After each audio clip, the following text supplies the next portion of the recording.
Game! And go! Sunday Buffet ng Saya! Magsisimula na ngayong linggo na sa TV5! We will be airing shortly a scripted advisory imposed upon us by the MTRCB in connection with the suspension of our news and public service program T3, Kapatid Sagot Kita. Pending before the Court of Appeals is a case filed by TV5 questioning the jurisdiction of the MTRCB. It is TV5's position that the MTRCB has committed acts of prior restraint which constitute a violation of the freedom of the press. The suspension order constitutes another act of prior restraint by the MTRCB. The following scripted advisory imposed by the MTRCB constitutes a grave abuse of discretion, and TV5 will vigorously question the imposition of this unlawful penalty. The MTRCB is not authorized by law nor by its rules to impose this type of penalty.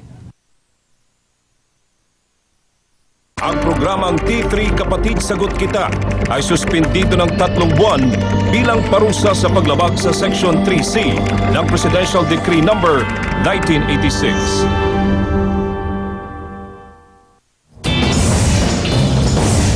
Hula-hoop ang trip nitong si Doggy with matching matibay na panali.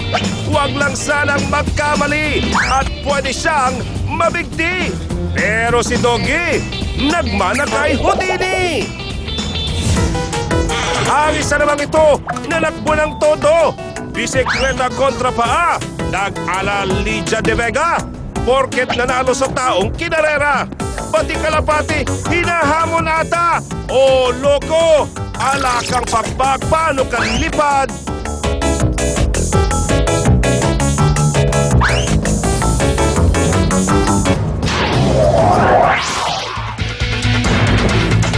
Magandang hapon mga kapatid. Pumasok na sa bansa ang bagyong si Butchoy. Pero hindi kami manlalamig sa paglilingkod. Dito palaging bumaba sa serbisyo publiko. Ako po si Rafi Tulfo.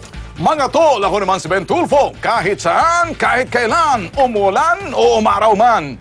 Dito patuloy na kumukulog ang balitaan at nasusunog ang mga tiwali at kawatan sa kumikidlat naming kabaitan.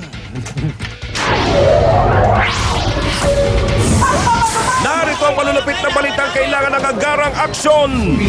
15 anyos na dalagita, ni-rape ng textmate. Pero gate ng suspect, mag-on sila ni Nene. Gusto rin niya po, tsaka gusto rin namin parehas dahil mahal po namin isa. Sa Metro Exclusive, mura pero maraming contact lens. Ang ganda sa mata. Pwede ba kayo para magpulat dito? Nakapulas kami ha. Bula po! Bulaga! Delikado at nakakabulag na contact lens. Sinamsam ng Metro Action. Pulis, patay ng sumalpok sa nakaparadang truck ang sasakyan. Biktima, may iniwasang kasalubong. Isa pang Metro Action Exclusive, konstruksyon ng tulay sa Pangasinan. Bakit nga ba parusa ang atid sa mga motorista? May mga bata na dumadaan, nagpuputik pagdating na school, puro putik na. Mabuti na lang hindi pa sila nadudulas. Sa Metro Police, barbecue vendor, sinaksak, hindi ng stick, kundi ng kutsilyo ng kalitang kapitbahay, patay. Pulis sa Cainta, nalita ng riding in tandem, mga sospek nag-alibay pa, niratrat, patay. At sa Metro, tulong. Kapatid nating may diabetes, aalalayan natin sa magastos niyang sakit. Balita at serbisyo publiko, umpisa na! Sa mga babaeng mahilig makipag-textmate, mag-ingat, mag-ingat at mag-ingat ulit. Isa kasing dalagitang ginaasa di umano ng lalaking nakilala niya sa text. At depensa ng suspect, may connect sila ng biktima. Kalaboso ang 22 anyos na si Rodolfo Dulay matapos umano niyang halayin ang kanyang 15 anyos na textmate. Ayon sa salaysay ng biktima na si Mary Jane, 9 nitong Hunyo nang makipagkaibigan umano sa text ang suspect na si Rodolfo. Buong araw daw siyang kinukulit para sila magkita. 11 ng Hunyo nang magtagpo sila malapit sa trabaho ng suspect. Bigla na lang daw siyang isinakay sa sasakyan at dinala sa bahay ng binata sa May Kawayan, Bulacan. Pero pauwi na raw ang biktima nang bigla siyang mahilo.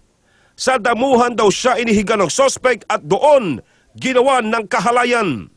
Naulit pa raw ang panggagahasa nang bumalik sila sa kwarto ng suspect.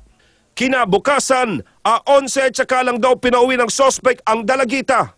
Dito na nakapagsumbong ang biktima sa kanyang mga magulang na naging dahilan para huli ng sospek. Aminado ang sospek na may nangyari sa kanila, pero giit niya na mayroon silang relasyon. Alam ko po na gusto rin niya po, tsaka gusto rin namin parehas dahil mahal po namin isa't isa. Mahal na mahal ko po yung anak niyo, kaya nga po ako bumalik para kausapin ko po kayo tungkol po sa anak niyo. Hindi ko naman siya tatakbuhan, willing po akong panagutan siya. Pero kahit anong paliwanag ng sospek, tuluyan siyang makakalaboso at nahaharap ngayon sa kasong 2 counts of rape at abduction of minor. Paalala naman ng mga otoridad sa mga magulang at sa mga mahilig makipag-textmate. Gagabayan nyo kung sino ang mga katext ng mga anak ninyo at di nyo alam, baka niloloko na sila or may mga masasamang loob na kumukuha na ng tiwala ng inyong mga anak.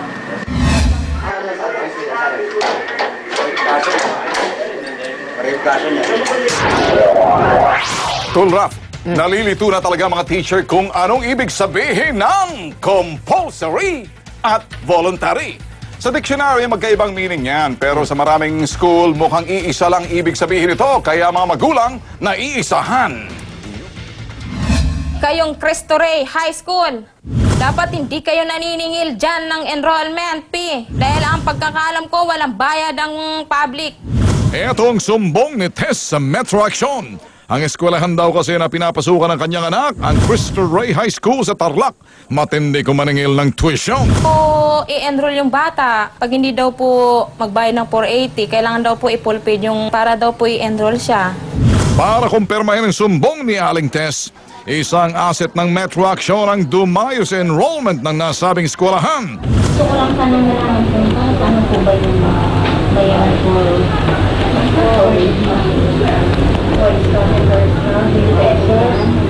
Agad din namin hiningi ang panig ng principal. Sa DepEd order, very clear doon na no teachers or no principal will collect. Agad din kaming nagtanong sa mga estudyanteng aming nakasalubong. Pero may binabayaran kayo dyan? Apo. Magkano? 480. Ayon sa pamunuan ng eskwelahan, hindi daw sila nag-i-issue ng resibo na walang perma. Ano ito? lang siyang papel na ginupit lang siya, tapos iningi lang po yung pangalan ng bata, tapos tinatakan lang po ng paid. Tapos po sabi niya, kailangan daw po, wag ko daw iwala, pag wala pong ipakita, bali madidismiss na naman yung binayad kong corporate. Ayon sa Department of Education, mahigpit nilang ipinagbabawal ang paniningil ng kahit anong halaga mula sa mag-aaral ng pampublikong paaralan. Kaya sa mga pasaway na eskwelahan, hindi kami mapapagod sa paninita. Matalino ng 6 na hold-upper sa isang karinderya, tol. Mukhang marunong sa tinatawag na blocking sa pelikula. Kaya magaling silang magtakip na mga makakapal nilang mukha. Booking sa CCTV footage na ito ang panghuhold up sa isang kainan sa San Rafael, Bulacan kahapon ng 3 lalaki. Makikita sa video na unang pumasok ang lalaking nakaputing t-shirt at bumili ng sigarilyo. Maya-maya lumabas na ito pero bumalik kasama ang 2 pang lalaki. Tila alam ng mga suspect na may CCTV camera sa lugar kaya nagtakip muna ang 2 ng tuwalya sa mukha bago pumasok sa kainan habang ang isa naman ay nagtakip ng hood ng kanyang jacket.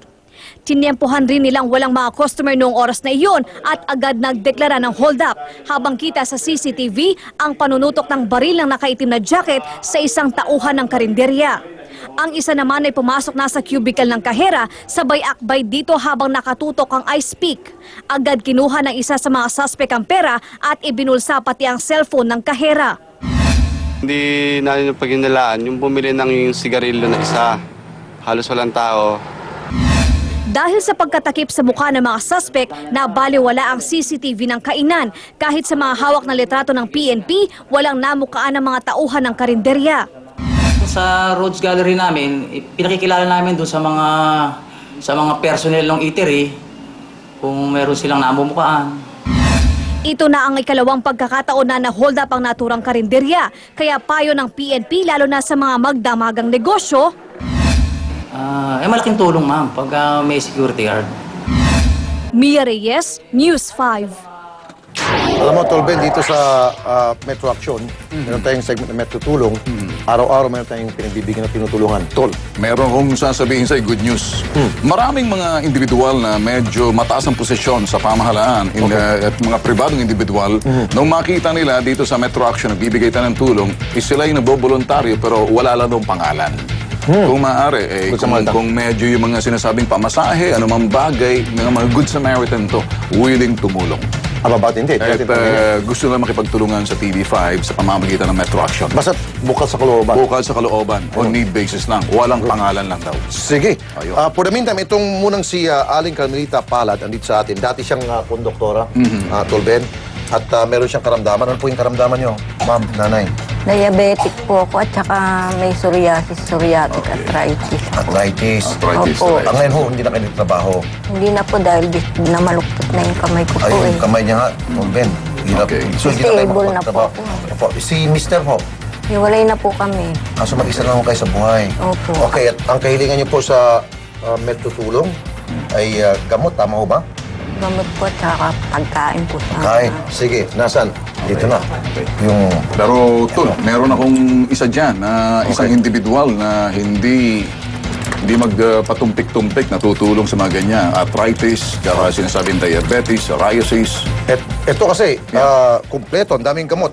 Niresetahan ho kayo ng... Ito, gamot. Yan. Pero hindi natin commercial, kaya huwag natin pakita yung gamot. Wag.